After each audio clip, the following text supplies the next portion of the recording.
Tampa Home Talk, and we got a full house this morning. Yay. Both of the boys are here this morning joining me. Good morning.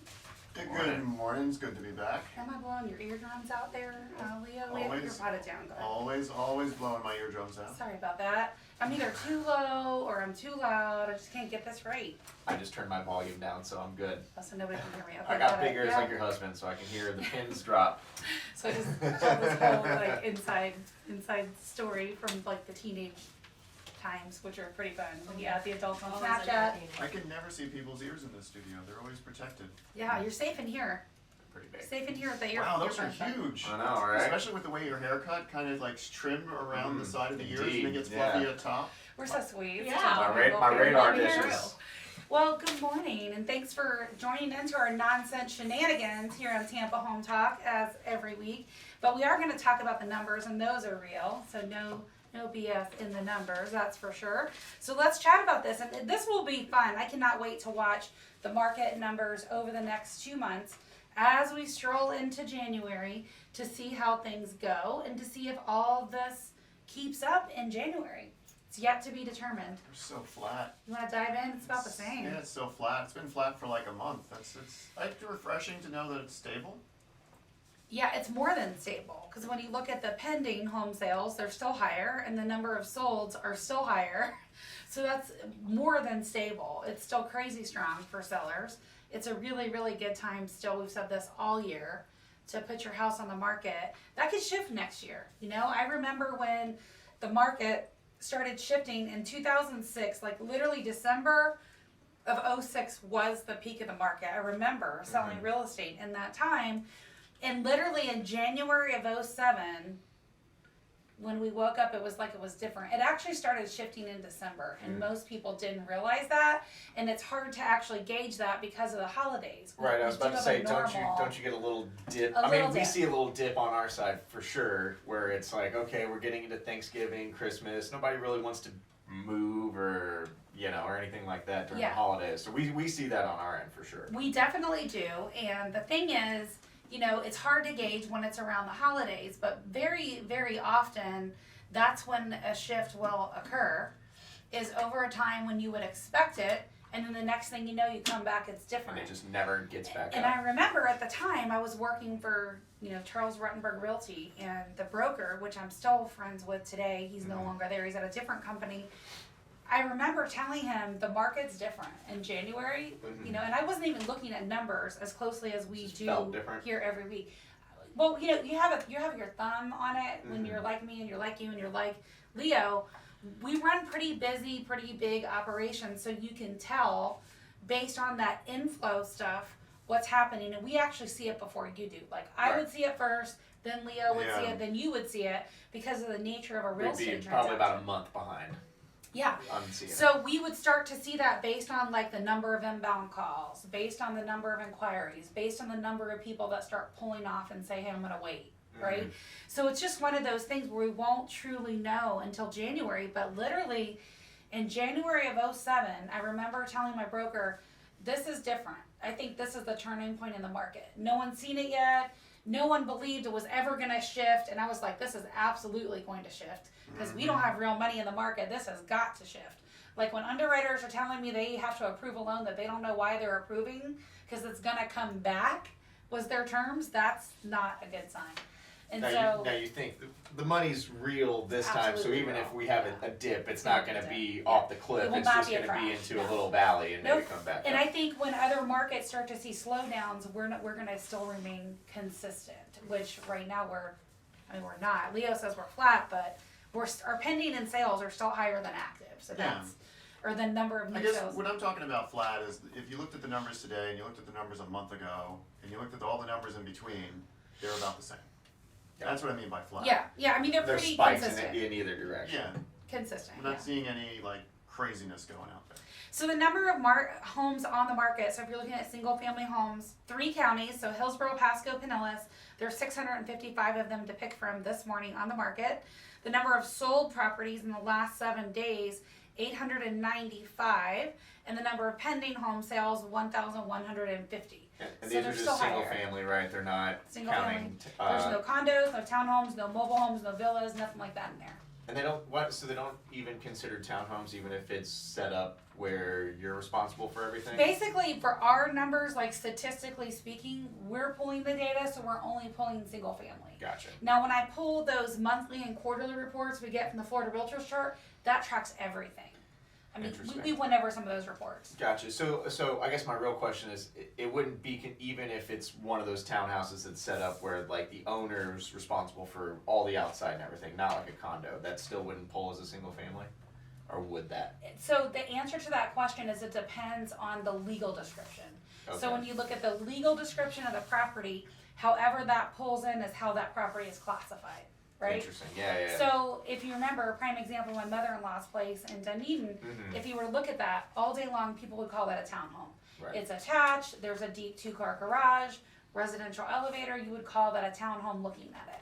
The builder classified them as condos, so that's how it gets classified. Gotcha. So it's how it's written when they basically make up the development. And we do it off of what the HOA covers, so none of that really matters. And all that comes from how the developer set it up. Gotcha. Okay. Right? Yeah. So that's what it boils down to. And so we're pulling single family homes, and there are ones, I've got some that I pulled in, Tampa Bay Golf and Country Club that are technically a villa. They were sold as a villa, but when I pull the information from public records, it comes over as single family, not villa. So that's how we classify it. Gotcha. Okay. That kind of answers the question. Yep. And so this, it's those crazy little nuances that I see new agents mess up all the time. So they're putting into MLS, so they'll override something that comes into public records, and that's like a big no-no. Like, you want to keep that data. Well, it's interesting because we, on our side, when it comes to it, we go off of the HOA, but in the past, maybe 2-3 years ago, and we have carriers that'll if it's a condo type townhome, they'll still let us do it on an HO3, which is that normal homeowners.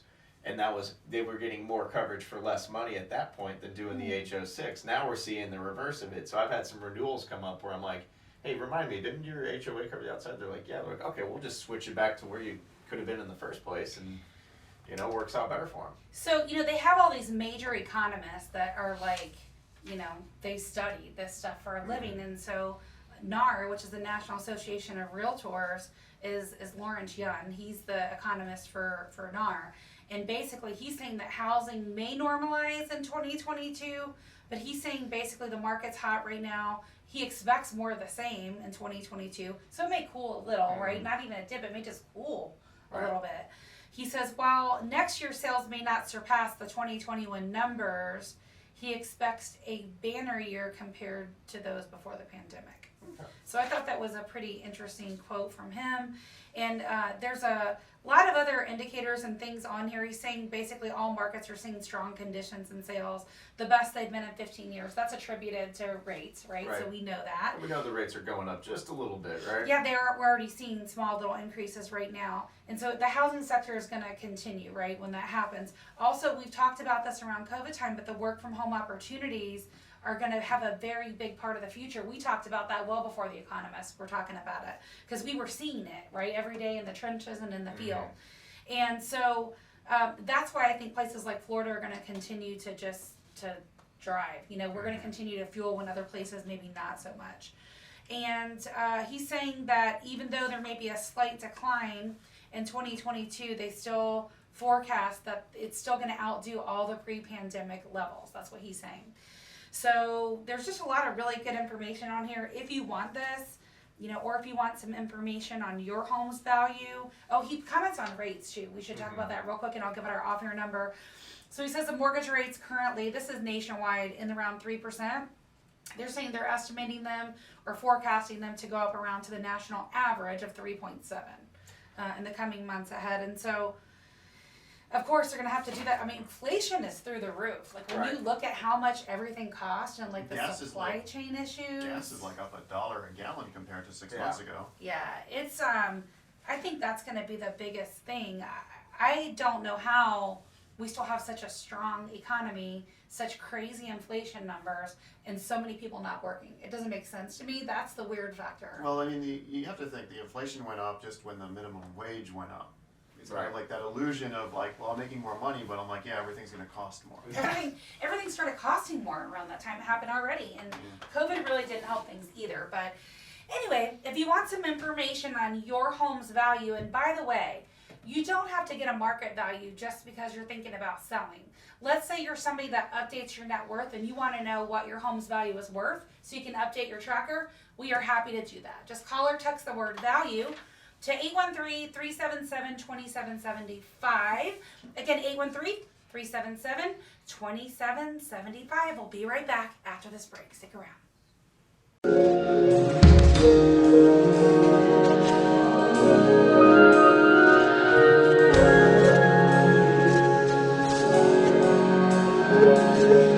Good morning, welcome home.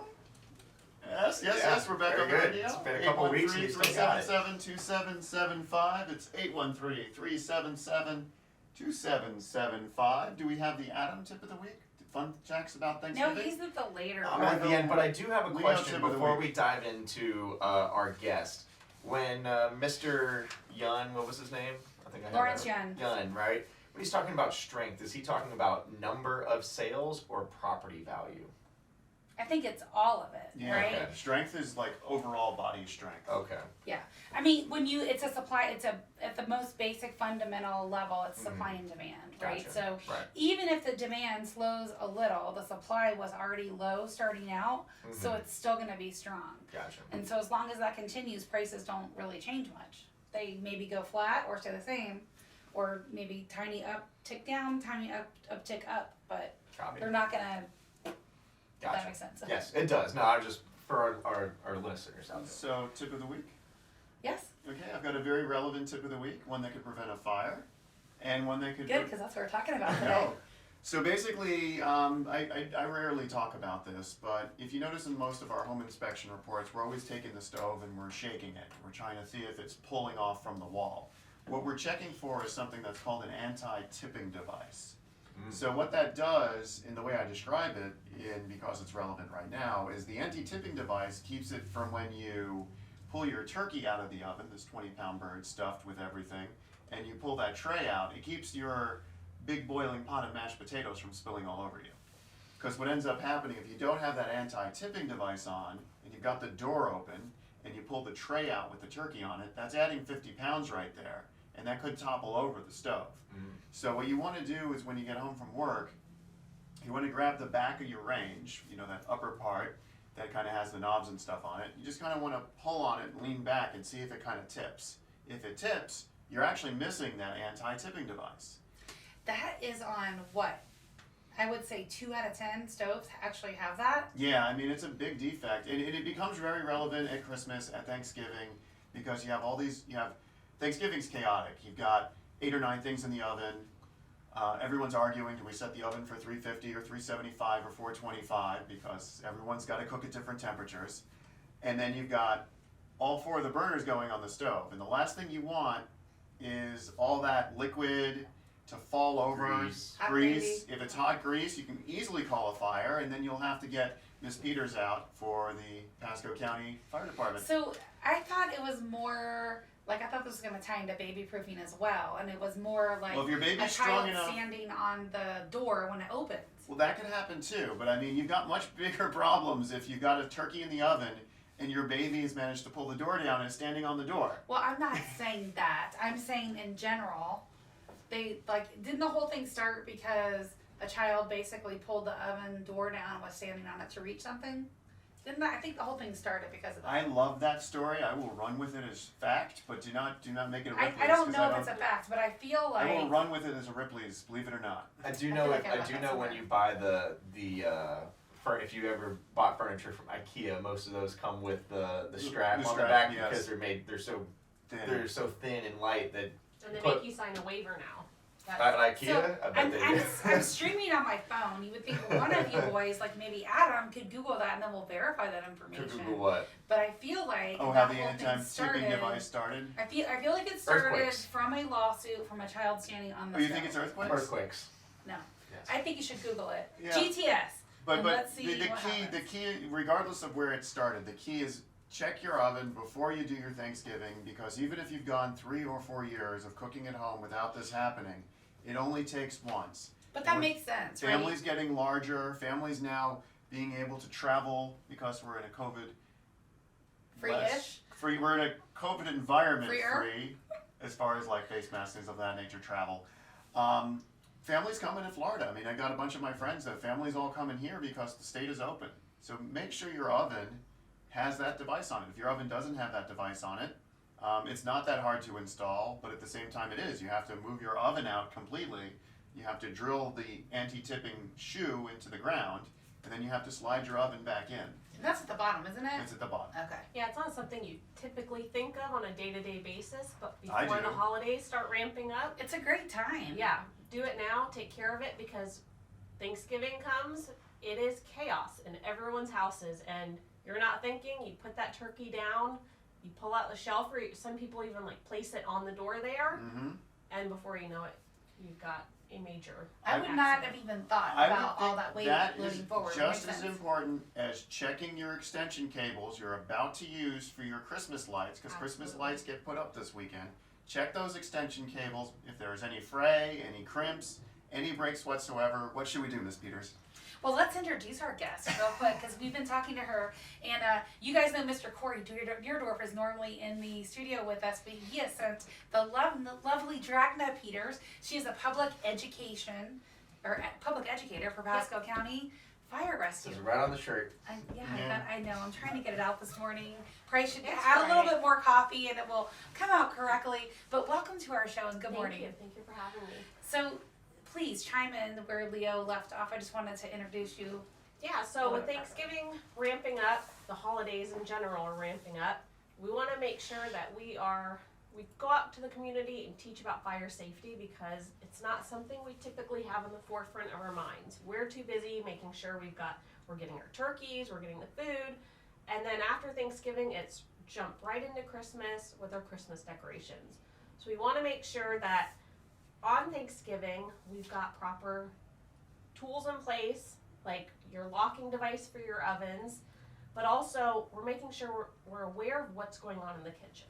So never leave your food unattended, or we always tell people, if you are putting that oven, the turkey in the oven and walking away, set a timer, whether it's just a classic timer like the egg timer or on your phone, so you're aware and you're checking frequently on what's going on. And then how to put out a fire if we get one. So a common stovetop fire, a lot of people think there's a fire, first initial reaction, put water on it. Do not do that. Boo. Yeah, we recommend, Baking soda? we recommend keeping a baking pan next to the oven, or like a lid to whatever you're cooking on the stovetop, so you smother the fire. Because without the oxygen, that fire can't grow. So smother it, deplete the oxygen completely. And then if you have one in the oven, keep the door closed. Once you open that door, you're growing that fire. Or you can just throw it in a pool. I've done that too. Throw in the pool? Nice. I won't even talk about that story. Yeah, I mean, you could go that route, but we tend Literally had a grease fire in the kitchen one time and I didn't know what to do with it, and there was nothing there, so I literally grabbed the pan, which was like a cast iron, and I threw it in the pool. That could You work. put it out. I got it out of the house, and you could do that. We try and tell people not to do that just because we don't want you to burn yourself. Well, it was kind of like this. I'm not gonna. yeah. So I got a question. You got a fire in the oven, and the door, and you notice it, and you close the door, and you think the fire's almost out, and you open the door. Can that cause an explosion? It won't cause an explosion necessarily, but it will cause the fire to grow. So once enough oxygen gets in there, it will cause not necessarily an explosion, but it could cause the flame to come out of So the oven. that might be another little really good tip to make sure the oven is clean before you start Yes. cooking. Yeah. All that turkey stuff starts Mhm. dripping. All those grease and drippings. Oh yeah, absolutely. Clean the ovens, clean the stovetops before you start cooking. I line my bottom part like under the burner with foil. Yeah, is so that a it's good so easy thing? to clean up. Yeah, that's a great idea. And then you can frequently just Change it, clean it, yeah. All of these things are why Adam's no longer allowed to cook. Hey, listen. So last year we were cooking the turkey, and we had I turned the grill down or whatever, and there was still some grease on there, and I turned it back up to heat something else up, and we had burnt the ourselves. turkey? No, the turkey was fine. Everybody lived, but we did have a little bit of a. We'll say it's a contained fire, if you will, but quickly we used baking soda because that's what we had, but didn't have any sand around. I'm sure sand still works, right? But Yeah, sand, and we recommend just everyone in general just having a fire extinguisher located in the area. As you should have one in your house. You should, and it should be updated. And if you have one of those kiddie ones, KIDDIE, and one of the small white ones, you need to make sure it's not on the recall list. Wait, there's a small Ooh. white fire extinguisher? That's a good idea. I think that's actually what I have. They're like the Small $15 depot specials, but about 5 years ago they were all under recall. Yeah, and there's same with smoke alarms. There's been recalls on those also, so just make sure you're. Oh, mine work. I know that's for sure. So what about I know some people like to grill their turkey and some people like to bake their turkey, but other people like to fry their turkey. So they make these modified turkey fryer setups. What are some of the don'ts about that? Ooh, we might actually have to hold that tip Tease, right a little after the teaser. break. I love that. So yeah, we'll talk about that, and I also would love to know what else you do as a public education person, because I know that Corey does a lot of the media stuff, right? But I'm just wondering where else all you educate. But we'll talk about all She's that. got a mascot costume. I'm surprised she didn't wear it today. Sparky, I know. Mm-hmm. That's your costume? One of them, yeah. Yeah. Okay, all right. So we'll talk about all of that. You don't know all this? No, the deep fryer. He knows everything. I know. He's Mr. I'm surprised we don't have that. We literally need a science minute on the show. Everybody likes it. Science hour. When I run into our listeners outside, out and about, and they recognize my voice, which is crazy sometimes, from one time to the next, but they always say, I love Leo's little tips. I love it when he does like the science stuff. Well, let's talk about turkey fryers when we come back. Turkey Yeah, we'll talk science. about the turkey science. All right, this is Tampa Fryers. Home Talk. Our Fryers. off-air number is 813-377-2775. We'll be right back.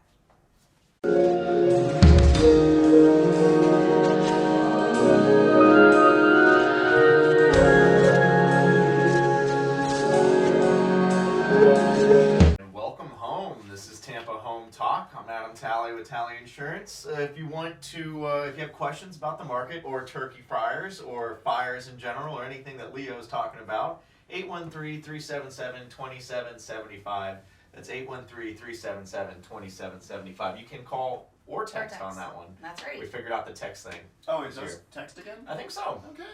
That's been fixed for a while. Why did my voice get so high? I don't know. Oh boy. Never a season. dull moment in here, Dragna. It's Never. fire season. I can tell, I like it. They tell you how much fun you were actually going to have with us? I might just pop in on Friday You're more more often. than welcome to. All right, so back to the turkey fryer and where we left off. So recap your question. Yeah, so what are the don'ts with a turkey fryer? So you want to make sure when you're getting your turkey fryers ready, you have a level ground for it. So we're not propping it up on any blocks or anything like that. It's on a flat surface, so it minimizes the tipping. And what should that surface be? Should it be concrete? Should it be your grass? Concrete. Dirt? Okay. Definitely recommend. Driveway preferred. Yes, and at least 10 feet away from any sort of structure. So And or vehicle. yes. In the driveway, that's like full on redneck, Leo. But okay. Yeah, 10 In the feet away driveway. from anything. So your house, cars, I guess trees, the driveway's a spot. brushes. Yep. Okay. As long as it's a clear area, and also making sure that we have like kids running around on Thanksgiving, that you're keeping a zone, a kid-free zone around those turkey fryers, grills, ovens, and stoves. That's really important. But also making sure your turkeys are completely thawed before putting it in the oil. That's That a big is one I remember one. Corey talking about. I didn't realize it was such a big thing until he mentioned it a couple years ago. It is, yeah. So that minimizes the splash, and also if it's really frozen, we've done a demonstration, it can cause a huge explosion. Yeah, it's I really want to see that the next time you guys do it. Are you doing one for Thanksgiving?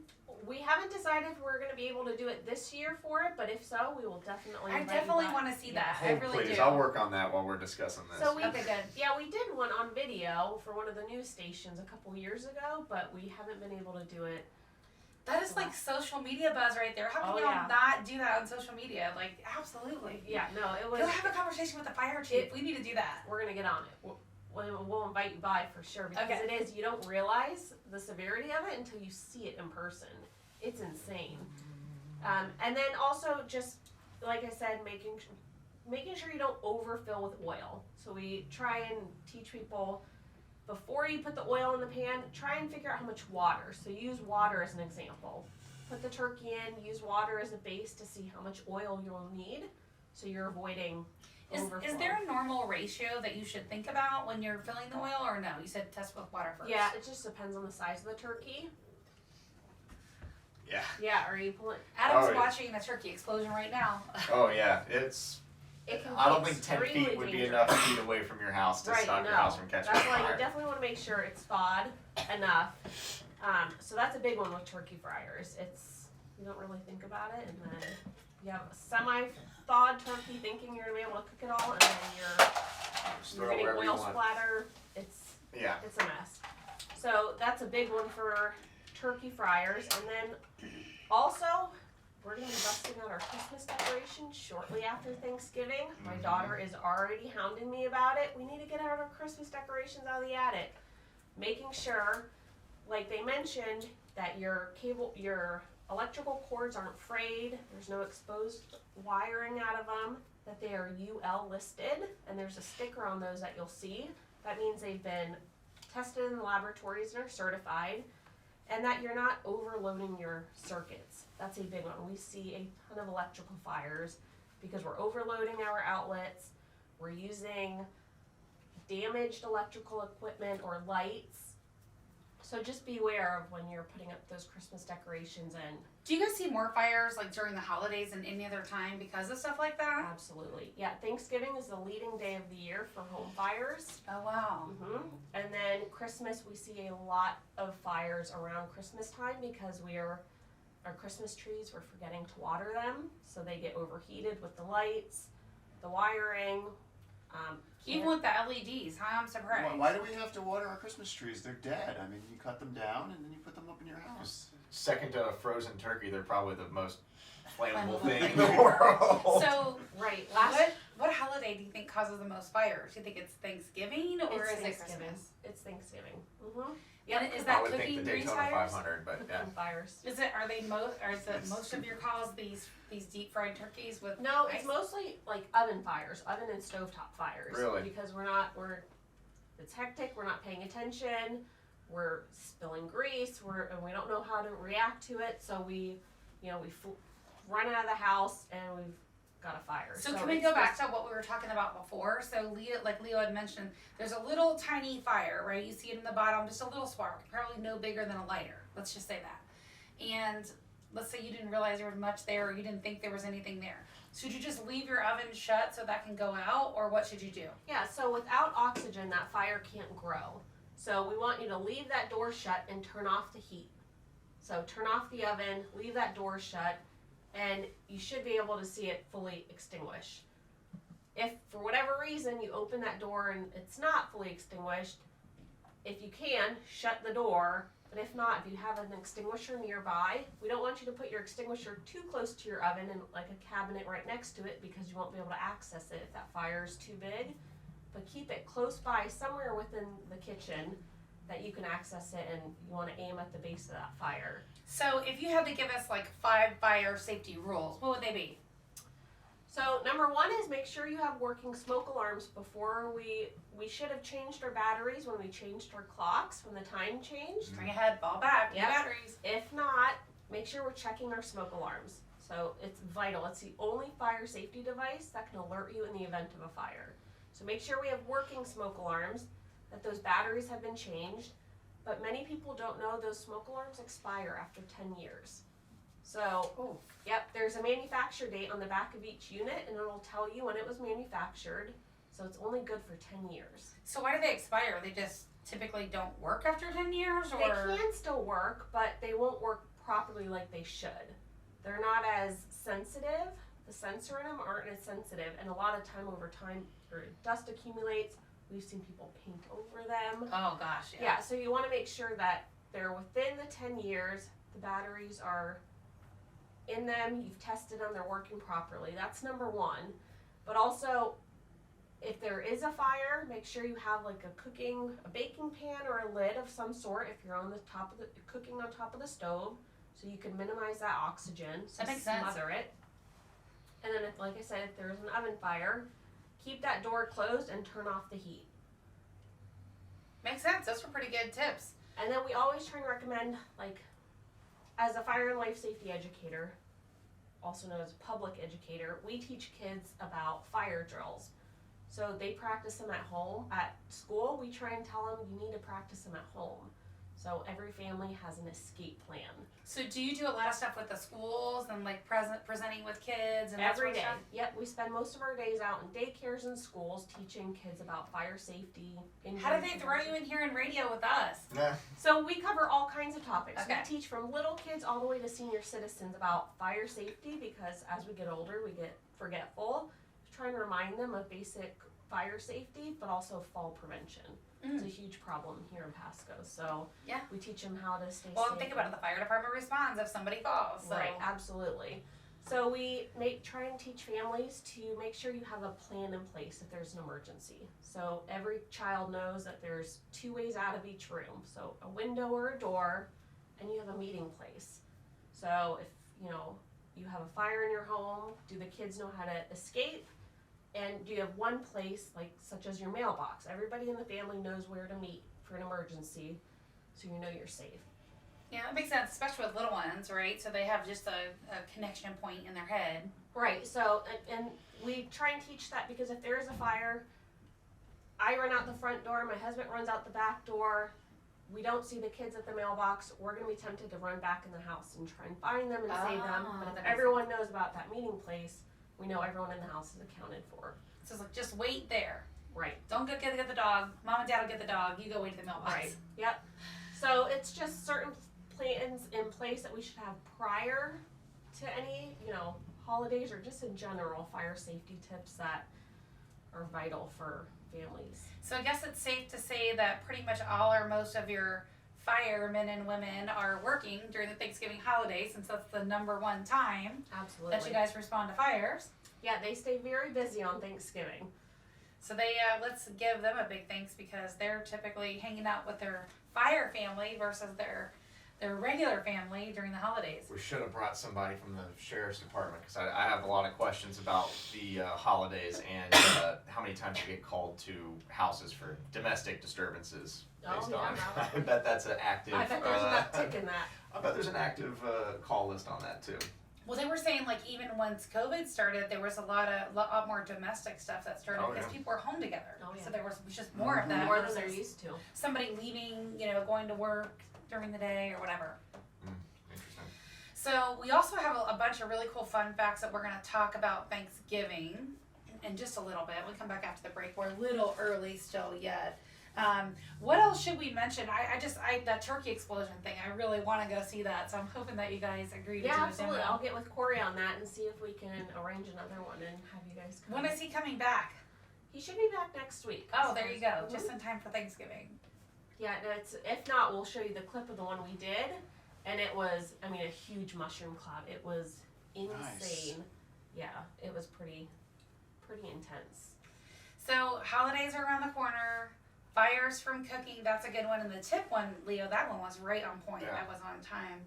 And then what else should we be mentioning about the holidays that we're not thinking about right now that are good little tip to leave with our listeners? So, like we said, after Thanksgiving, a lot of us are gearing up for Christmas decorations. My daughter and I just went on a shopping spree at Bath & Body Works, got all our, winter candles. Candles are a huge problem in the home. So we light them, we forget about them, or we go to sleep. And we want to make sure that you are making sure you are aware of when you light your candles, setting some sort of reminder to extinguish them before you either go to sleep or you have to leave the house. Typically talking about the candles, what typically is going to cause the fire? Is it getting all the way down to the bottom and it's so hot it catches a table on fire, or is it catching something else around it on fire? Catching when we place something too close to the candle. So we place it next to curtains or something that could ignite.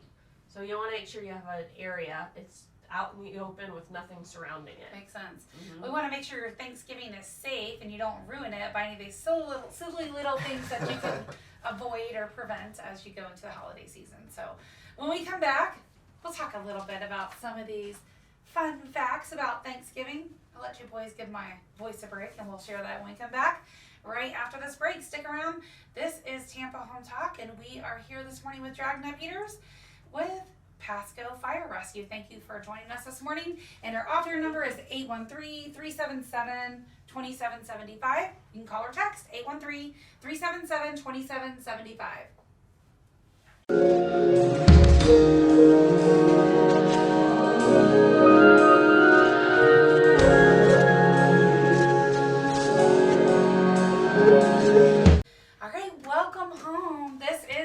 Home Talk, and before we jump into our fun facts about Thanksgiving, I want to give a shout out to Mr. Dan Cooley. A lot of you guys probably remember him. He used to host a show right here on Money Talk 1010, and he is watching us live. So I just wanted to give a shout out to Mr. Dan Cooley and a lot of you other folks watching us, Caesar, Caitlin, so many of you guys are watching. Thank you so much for... Like Aaron was up Aaron there was early. there. Yeah, we have quite a few people that pop in and out. We appreciate you guys. So, all right, we have all these fun facts about Thanksgiving, but let's do this. I would like to give away some gift cards. I don't know for where yet. It'll be food or like something you guys can use. And we're going to give out a couple gift cards, okay, for the trivia question, and then we'll talk about it. So, the first Thanksgiving was celebrated in what year? Well, I know because I'm looking at it. So In what year over a 3-day harvest festival? So there are going to be 2 trivia questions. So the first one is, what year was Thanksgiving first celebrated? And the second one is, how many women were present for that Thanksgiving feast? That's going to be our trivia questions. You have to call or text. How many First women one were with present? the right answer, are going to get a gift card. So how many women were present for that first historic Thanksgiving, now historic Thanksgiving Day feast, and what year was that? And so read the trivia fun facts without giving away the answers, Adam. We can do the first one, and we'll rotate to Leo. do you want me to just go down to the next?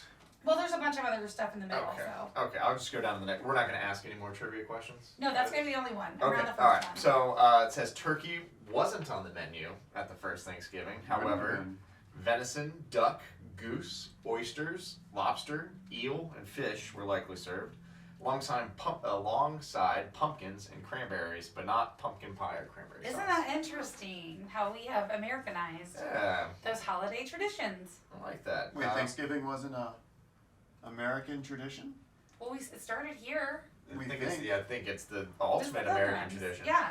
So, but I'm wondering, they say pumpkins. I wonder if it was like pumpkin soup or. I think you would just slice it open like, chop it up like regular vegetables probably. Okay. You know. It's pretty dense. They didn't have a lot of options back then. It's not like they could go out to I guess. Publix and, Yes, I and guess get you're something right. different, right? I mean, Yeah. when did they not have a lot of options, Adam? Forever. You know, they gotta go find it. They're it the was hunter-gatherers of them. It was quite It's a while part of after the that first gathering Thanksgiving. part, you know.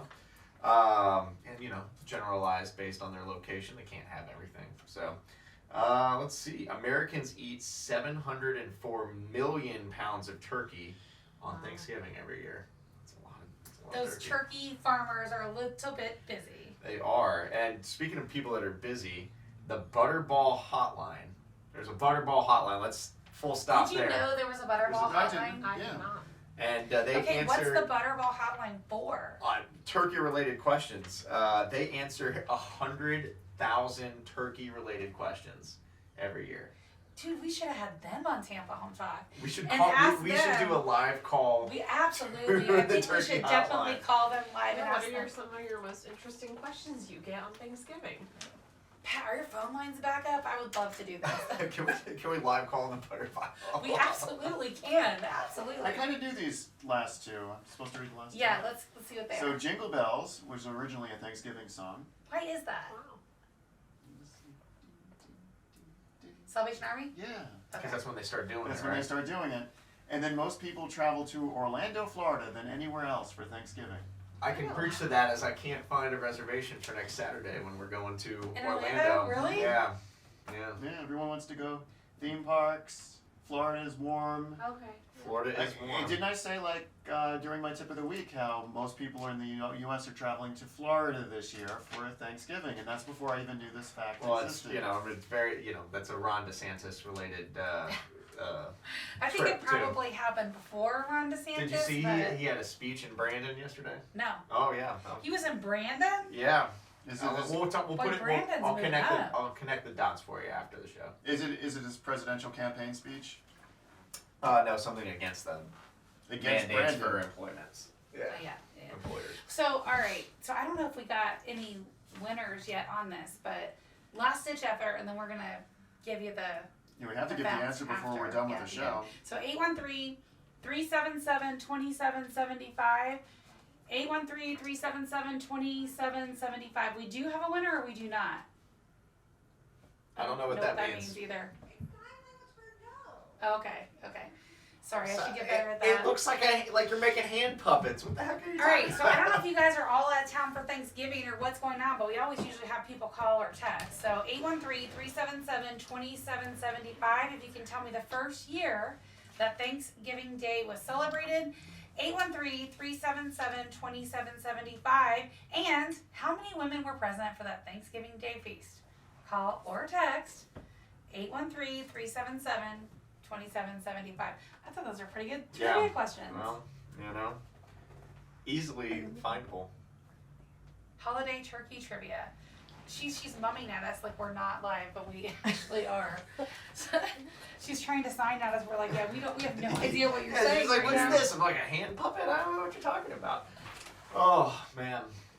And then you didn't do your insurance tip, so you probably should squeeze that in real quick. Yeah. I didn't really have any tips today other than just like hurricane season, if you're going to fry that turkey, make sure you know where your insurance policy is and that it's active before you start fires. Have any of your people called you about a claim from a turkey or I can't remember any turkey specific related claim, but I will say, in general, there's very, very, very few total losses in insurance, like definitely less than 1%.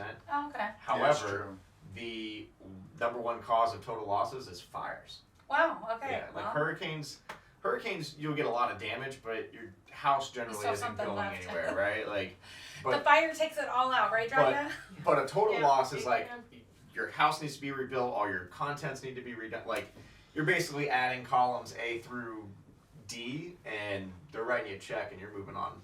So were you ever in the field, or were you always a public education safety officer? I was always a fire life safety educator. So you never like slid down the power pole or the fire poles? No, but next week I'll be able to drive some fire trucks. We have to do mandatory driving courses. Nice. And one of them that sounds requires a fun. fire truck. That's so awesome. It should be very interesting. So how easy is it to drive a fire truck? Up in case something happens, or? I can't imagine it's going to be very easy at all because those things are massive. I've never even driven something remotely that size. I guess if you're on the fire payroll, you got to know how to drive the fire truck. Right. That's awesome.